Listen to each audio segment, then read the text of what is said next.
함께 나눌 말씀은 로마서 8장 말씀입니다. 로마서 8장 31절에서 34절까지 말씀입니다. 제가 봉독해 드릴까요? 31절에서 34절까지 말씀입니다. 그런즉 이 일에 대하여 우리가 무슨 말 하리요? 만일 하나님이 우리를 위하시면 누가 우리를 대적하리요? 자기 아들을 아끼지 아니하시고 우리 모든 사람을 위하여 내주신 이가 어찌 그 아들과 함께 모든 것을 우리에게 주시지 아니하겠느냐?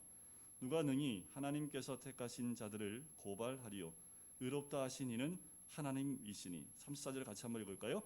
누가 정죄하리요? 죽으실 뿐 아니라 다시 살아나신 이는 그리스도 예수시니. 그는 하나님 우편에 계신 자요 우리를 위하여 간구하시는 자신이라. 아멘. 어버이 감사 주일이고 어버이날 하면 늘 우리는 어버이, 또 특히 우리 부모님의 사랑에 대해서 더 깊이 생각하는 주간이기도 합니다. 어머니의 사랑, 어버이날 하면 아버지 사랑보다는 어머니의 사랑이 더 많이 생각나는 이유는 뭔지 모르겠습니다. 아마도 어머니들의 그 헌신된 사랑이 더 많이 각인돼 있어서 그런 것 아닌가라는 생각이 들어요.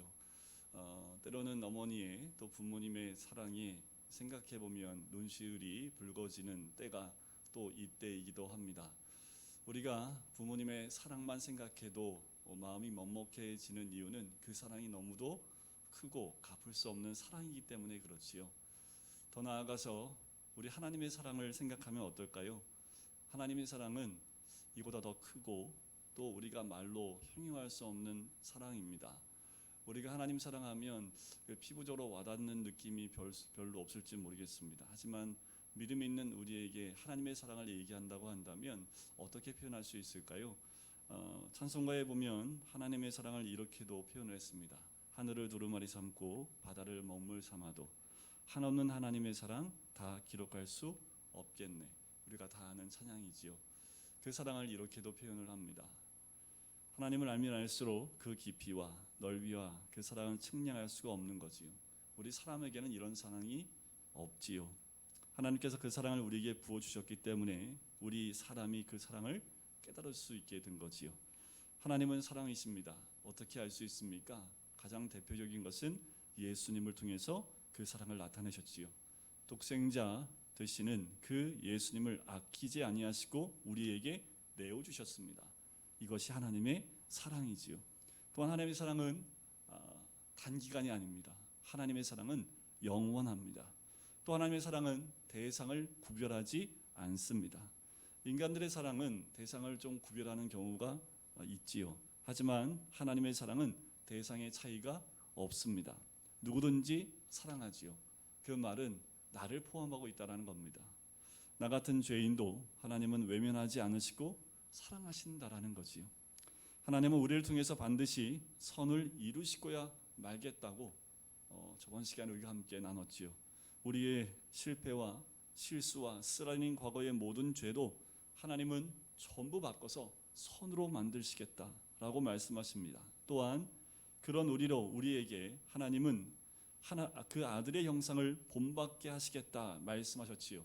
하나님 우리를 정하시고 예정하셔서 우리를 부르시고 우리를 의롭다 하시고 우리를 영화롭게 하십니다. 바로 이런 사람들, 그 사람들을 우리는 속칭 구원받은 사람들이다 라고 얘기합니다. 이것이 구원이라고 한다면, 정말 축복이라고 한다면 우린 더 이상 이 안에서 근심할 게 뭐가 있습니까? 이 사랑을 받고 또 구원을 받은 사람이라면 염려하고 두려워할 이유가 없겠지요. 오늘 본문에서는 사도 바울이 4가지의 근거로 질문 형식으로 우리에게 이야기합니다. 바로 이 4가지 질문을 통해서 구원받은 자의 축복과 담대함에 대해서 우리에게 오히려 거꾸로 질문으로 우리에게 이야기해주고 있습니다. 31절을 보시면 뒷부분에 이렇게 나오지요. 무슨 말 하리요 하면서 만일 하나님이 우리를 위하시면 누가 우리를 대적하리요라는 거지요. 하나님이 우리를 위하시면 누가 대적하겠느냐라는 거예요. 마치 이런 거지요. 어떤 아이가 아버지 손을 붙잡고 가는데 앞에 똑같은 아이가 오면 주눅들지 않는 거지요. 그냥 아빠가 옆에 있으니까 무서울 것도 없고 두려울 것도 없지요. 우리 애들은 아빠를 보면 두려웠는지 계단 위에서 뛰라고 하면 안 뛰어요. 근데 간혹 보면 아버지가 밑에서 야 뛰어 아빠 잡아줄게 하면 뛰어내리지요. 참 그게 부러워서 한번 시켜봤는데 3명 다 안 하더라고요. 아빠가 좀 얇아 보여서 그런지 모르겠지만 겁이 많아서 잘 못하더라고요. 근데 보통은 아버지가 있으면 자녀들 특히 어린아이일수록 어깨를 당당하게 피지요. 그건 마찬가지입니다. 하나님이 우리를 위하시면 누가 우리를 대적하겠습니까? 하나님 어떤 분이십니까?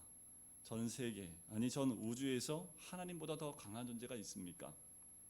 하나님보다 더 높은 자가 어디 있겠습니까? 마태복음 28장 보면 제자들에게 채운 명령을 하실 때 이런 말씀하셨지요. 하늘과 땅의 모든 권세를 내게 주셨다라고 말씀하세요. 그리고 세상 끝날까지 너희와 함께하겠다라고 말씀하시지요. 여러분 우리 하나님은 하늘과 땅의 모든 권세를 가지신 분입니다. 근데 어깨를 피실 필요가 있어요. 하나님은 그런 하나님이십니다. 우리 하나님은 능력이 많으시고 또 창조의 하나님이시고 자연 법칙을 만드셨고 인간을 만드신 창조주 하나님이시라는 거예요. 지상의 어떤 세력도 하나님과 대항할 수 없습니다. 그러니까요 여러분들 어깨 피시고 아무리 코로나 아무리 지금 세상이 교회에 대해 손가락질 한다 하더라도 어깨를 피셔야 합니다. 왜요? 하나님이 나의 하나님이기 때문에 그렇지요. 창조주 하나님이 세상을 만드셨고 땅을 만드시고 우리를 만드셨지요. 그 하나님은 지금도 살아서 역사하시는 우리와 함께 하시는 우리 하나님 나의 하나님입니다. 그분이 우리를 위하신다면 무엇을 두려워하겠습니까?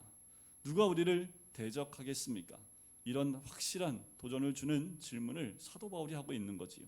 자, 하나님이 우리와 함께 한다는 것 이렇게 해석할 수 있습니다. 하나님이 우리를 위해서 대신 싸우신다라는 뜻이에요. 출애굽기에 보면 이런 부분이 나와요. 하나님이 우리를 위해서 싸우신다라고 분명히 말씀하십니다. 원수의 손에서 우리를 보호하시고 길을 잃었을 때 우리의 길을 인도하신다라는 거지요.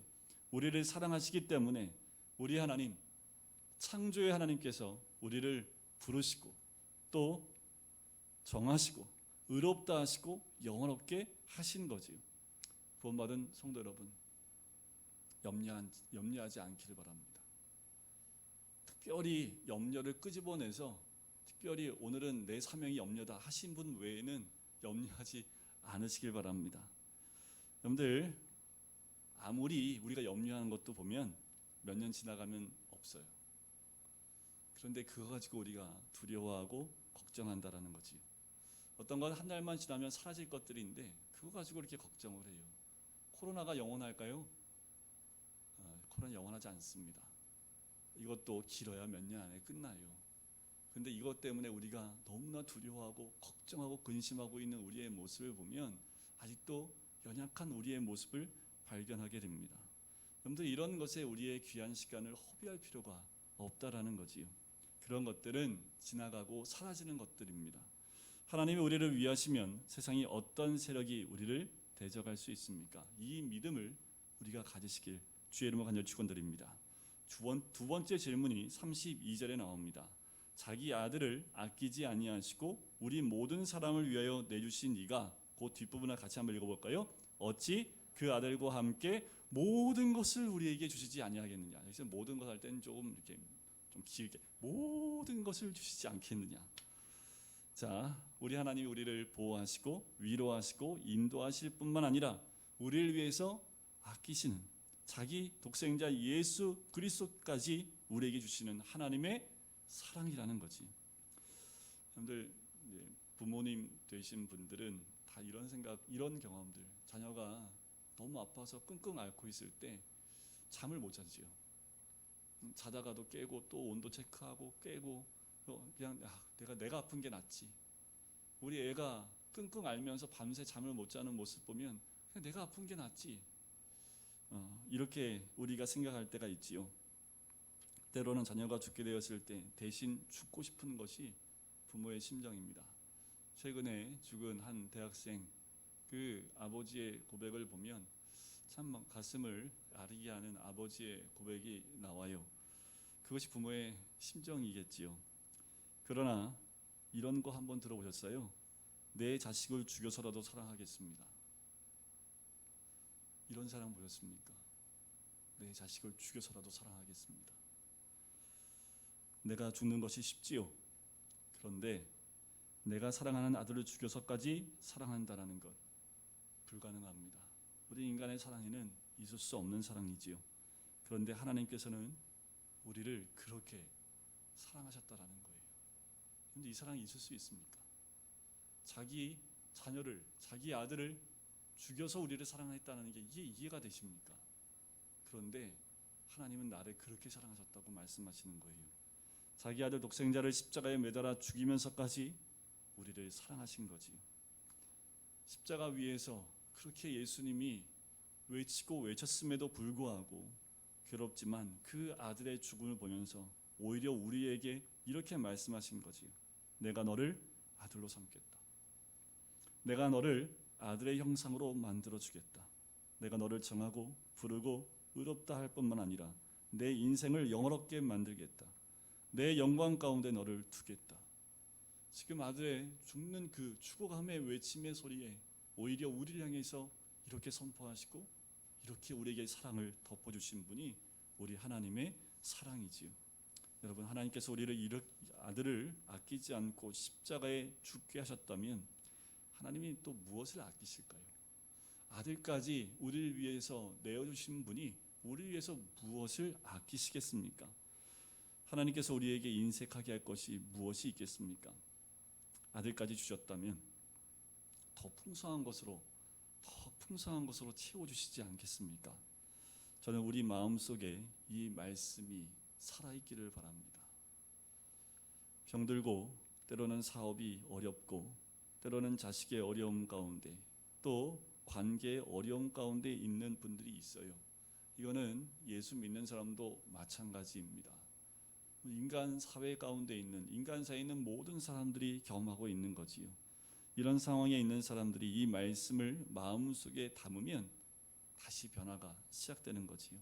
현실이 고달프고 힘들지라도 오늘 이 사랑을 기억하고 그 하나님의 사랑을 우리 마음속에 늘 회상하고 그것을 믿기 시작만 한다면 하나님이 준비하신 축복이 우리 모두에게 임하게 될 줄 믿습니다.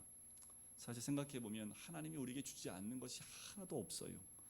여러분들 이 땅에 태어난 것도 부모를 만난 것도 지금 이렇게 건강하게 나와 우리 하나님께 예배드릴 수 있는 것도 또 좋은 것은 내가 얻어낸 것이 없어요. 다 하나님이 주신 거지요. 하나님 우리에게 지혜를 주셨지요. 친구들과 가정과 그 모든 것을 주셨습니다. 내가 살아가기에 필요한 것들을 하나님이 만들어 주셨죠. 가장 대표적인 것이 해달별입니다. 해달별을 돈 주고 살 수 있어요? 여러분들 숨쉬는 공기를 돈 주고 살 수 있습니까? 가장 우리 인생에 가장 필요한 것들, 여러분들 좀 있으면 이제 장미꽃이 5월만 되면 기대가 돼요. 아쉬운 건 가족 사진을 못 찍는 아쉬움이 있습니다. 올해는 좀 한 주씩 돌아가면서 가족들 초청해서 사진 한번 찍는 행사라도 가질까.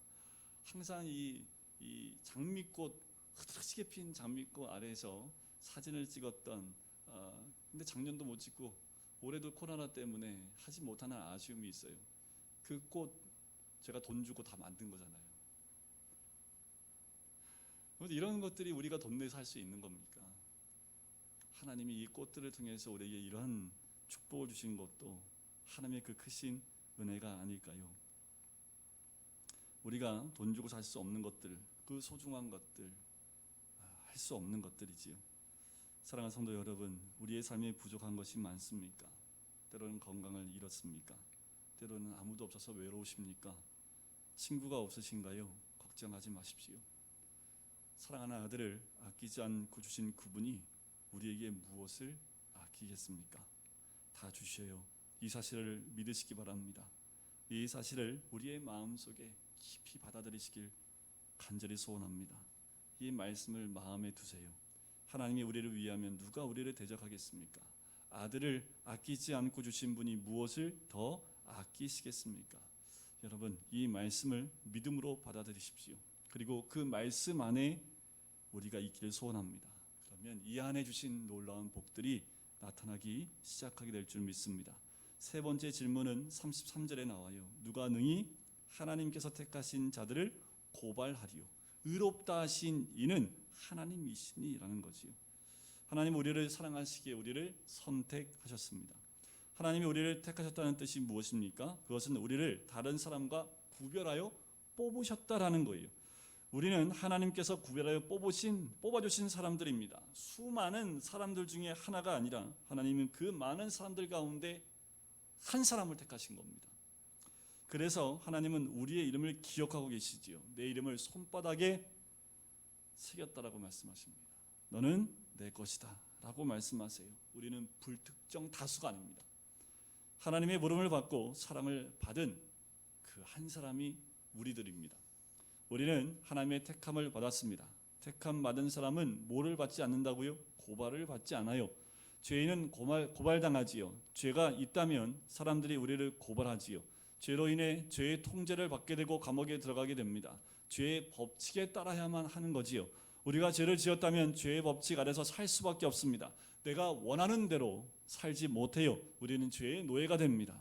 우리는 죄로 말미암아 고발을 당할 뿐만 아니라 재판을 받게 되는 거지요. 그러나 성경을 보면 33절에 우리는 하나님의 선택을 받았고 그 선택은 의롭다 하심을 얻는 것이라고 성경은 말하고 있습니다. 선택이라는 말은 의롭다 하심과 같은 의미입니다. 의로워졌기 때문에 우리는 죄로부터 자유함을 얻게 되었습니다. 따라서 죄는 우리를 더 이상 고발할 수 없게 되지요. 마귀는 더 이상 우리를 고발할 수 없습니다. 예수님께서 그 죄를 모두 감당하셨기 때문이에요. 이제 죄는 능력을 잃어버렸습니다. 그 말은 뭐예요? 거꾸로 보면 죄가 능력이 있었다라는 거지요. 무슨 능력입니까? 사망의 능력과 나를 고발할 능력이 있었습니다. 나를 죽이고 괴롭히는 능력이 있었지요. 밤잠을 못 자게 하고 우울증에 빠지게 하고 남을 미워하게 하고 시기하고 질투하도록 만들었습니다. 그렇게 우리는 그 안에 살았던 사람이지요. 그런데 어느 날 예수님께서 오셔서 내가 져야 될 모든 짐을 다 지셨습니다. 이것이 의롭게 된 것을 의미하지요.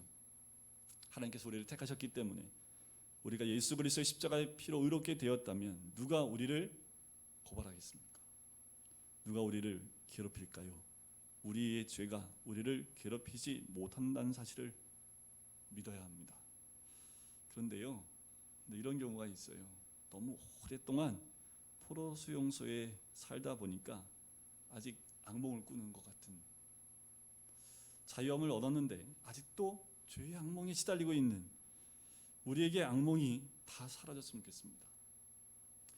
죄가 우리를 괴롭힐 수 없지요. 마귀가 우리를 괴롭힐 수 없고 고발할 수 없습니다. 이것이 구원받은 자의 삶입니다. 그런데 너무나 오랫동안 아직도 죄의 잔재가 우리 가운데 악몽처럼 남아서 우리를 괴롭히고 있는 거예요. 아직 죄의 사슬 가운데에서 헤매고 있는 분이 있으면 아마도 잠꼬대하고 있는 분일 수 있습니다. 빨리 깨워주셔야 돼요. 아니야, 우리는 의로운 자가 되었다. 예수 그리스도 때문에 의로운 자가 되었기 때문에 죄의 악몽 가운데 시달릴 필요가 없음을 이야기해주고 선포해주고 이 말씀을 붙들고 또 고백하셔야 합니다. 여전히 이 악몽 가운데 시달리고 있다면 빨리 깨어나시면 돼요. 네 번째 질문은 34절이지요. 누가 정죄하리요? 죽으실 뿐 아니라 다시 살아나신 이는 그리스도 예수시니 그는 하나님 우편에 계신 자요 우리를 위하여 간구하시는 자신이라. 그래요. 마귀는 우리 안에 있는 죄를 보고 고소하고 고발해서 검찰에 넘기지요. 우리를 정죄합니다. 우리를 심판하려고 합니다. 죄의 삭은 사망이지요. 사망을 선고합니다. 그러나 예수님께서 우리를 위해서 십자가에서 죽으심으로 말미암아 더 이상 정죄함을 받지 않게 된 거지요. 그것이 로마서 8장 1절 말씀에 나오지요.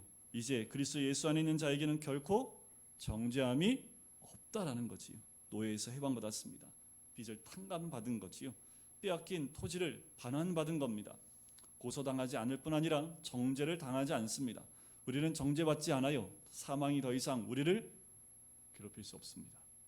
여러분, 우리가 어떻게 정죄를 받지 않는다고요? 34절에 세 가지 근거를 제시합니다. 첫 번째는 예수 그리스도의 죽음입니다. 그분의 죽음이 우리를 정죄하지 못하게 합니다. 십자가에 돌아가심으로 말미암아 죄가 죽었어요. 예수님이 십자가에 죽는 그 순간 우리를 괴롭히는 마귀도 죽었습니다. 따라서 더 이상 우리를 고발할 수가 없게 된 거지요. 죄로부터 자유케 된 겁니다. 두 번째 근거는 바로 예수님께서 다시 살아나신 거지요. 즉 부활입니다. 그래요.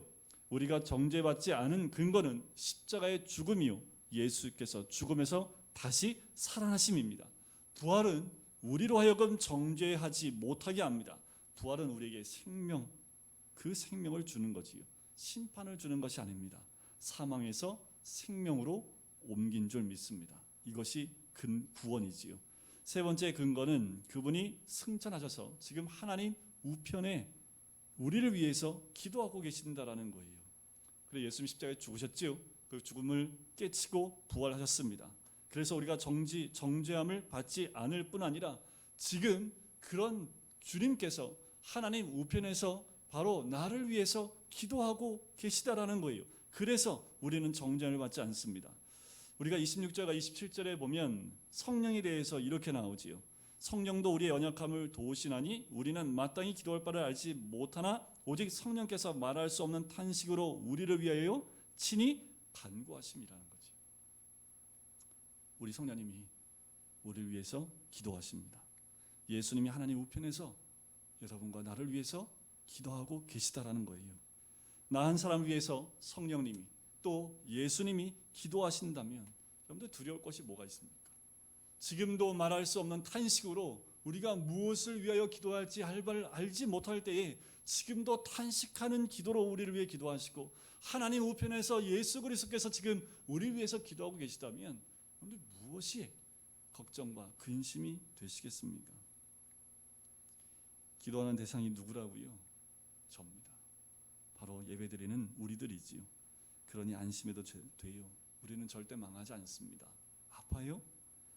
또 망했어요? 병들었어요? 괜찮아요. 죽지 않습니다. 우리는 세상에서 여러 가지 혼란과 시험을 당해도 실패할 수 없는 사람입니다. 무엇이 불안할까요? 무엇이 염려가 그렇게 됩니까? 무엇이 무서우세요? 여러분, 하나님은 우리를 지키시고 보호해 주신다는 사실을 믿기 바랍니다. 우리의 미래는 하나님 손에 있습니다. 우리를 현실적으로 구원해 주실 뿐만 아니라 앞으로 하나님이 영광 가운데 있게 하신다는 말씀을 하시고 계신 거예요. 지금도 우리 주님은 우리를 위해서 기도하고 계시는 줄 믿습니다. 어떻게요? 출애굽기 19장에 보면 이스라엘 백성에 대해서 우리 주님 이렇게 말씀하십니다. 내가 어떻게 독수리 날개로 너희를 업어 내게로 인도하였음을 너희가 보았느니라. 너희가 내 말을 잘 듣고 내 언약을 지키면 내 소유가 되겠고 제사장 나라가 되며 거룩한 백성이 되리라. 이 출애굽기 19장 4절부터 6절 말씀에 이렇게 말씀하십니다. 독수리 날개로 보호해 주신대요. 하나님의 소유로 만들고 하나님 나라 거룩한 백성이 될 것이다 말씀하십니다. 똑같은 말씀이 베드로전서 2장 9절과 10절에 나와요. 너희는 택하신 족속이요 왕 같은 제사장들이요 거룩한 나라요 그의 소유된 백성이다 라는 거지요. 이제 하나님 백성이요 전에는 긍휼을 얻지 못하였더니 이제 긍휼을 얻은 자들이라는 거예요. 우리 이야기죠. 나의 이야기입니다. 이것이 구원이지요. 놀라운 것은 우리가 하나님의 관심의 대상이라는 거예요.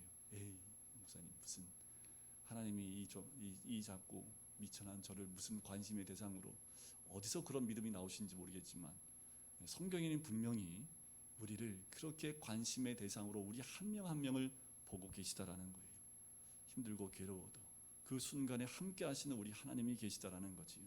우리 하나님이 관심을 갖고 지금도 눈여겨 보신다라는 거예요.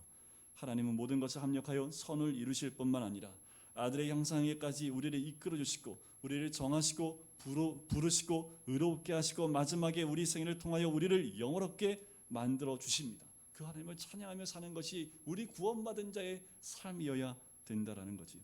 십자가에서 돌아가신 예수님, 부활하신 예수님, 지금도 하나님 우편에서 우리를 위하여 주무시지도 졸지도 아니하시고 기도하시는 예수님이 계세요. 저는 자기도 합니다. 여러분들 위해서 기도한다고 하지만 예수님처럼 24시간 깨어서 기도 못해요. 그런데 저보다 더 크신 우리 주님이 지금도 주무시지도 않고 졸지도 않으시고 우리를 위해서 기도해 주신대요. 이 말씀을 여러분들 마음에 새기시길 바랍니다. 어렵고 힘들고 고통스럽고 오해를 받고 모함을 얻고 분할 때 이 말씀은 우리에게 능력이 분명히 됩니다. 믿으십시오. 풍성한 삶을 살도록 도와주십니다. 환경이 아니라 우리 안에 하나님이 채워주신 그 풍성한 은혜가 우리의 마음 가운데 충만하게 되면 그 풍성함이 내 주변을 바꿔나가는 거지요. 하나님을 더 가까이 하십시오. 더 가까이 나가십시오. 하나님의 사랑을 기억하고 세상에 나가서 이 말씀으로 담대하게 승리하길 주님의 이름으로 간절히 축원드립니다. 여러분들, 이 말씀을 다시 한번 묵상하면서 그 크신 하나님, 그 주님이 나를 위해 지금 이렇게 하신다라는 것, 그 믿음 갖고 나가는 사람들이 구원받은 백성인 줄 믿습니다. 우리 아들 뜻대로 부르시고 입은 자들에게는 모든 것이 합력하여 선을 이룰 뿐만 아니라 그 아들의 형상을 본받게 하기 위하여 우리를 정하시고 또 부르시고 또 의롭다 하시고 또 영원롭게 하신 하나님의 그 크신 사랑, 우리를 하나님이 위하시면 누가 우리를 대적하겠습니까? 그 아들과 함께 모든 것을 우리에게 주신 그 하나님의 사랑 가운데 있는 우리들 누가 고발하겠습니까? 누가 정죄하겠습니까? 지금 이 순간에도 우리 위하여 기도하시는 주님의 그 기도가 있는데 우리가 무엇 가운데 좌절하겠습니까? 아버지 하나님, 오늘도 그 크신 사랑 가운데 거한 우리들, 그 사랑을 신뢰하고 믿고 있는 우리들, 어떠한 어려움 가운데에도 하나님의 인도하심과 그 사랑을 기억하며 또한 구원받은 백성으로 이 땅 가운데 살아가는 하나님의 사람이 될 수 있도록 축복하여 주시옵소서. 감사드리며 예수 그리스도의 이름으로 기도드리겠습니다. 아멘. 이제는 예수 그리스도의 은혜와 하나님 아버지의 사랑하심과 성령의 교통하심이 이제 주님 안에 참 구원받은 백성으로 살길 소원하는 우리 모든 성도님들 머리 위에, 가정 위에, 사업터 위에, 환우들 머리 위에 이제부터 영원까지 함께 하시기를 간절히 축원하옵나이다. 아멘.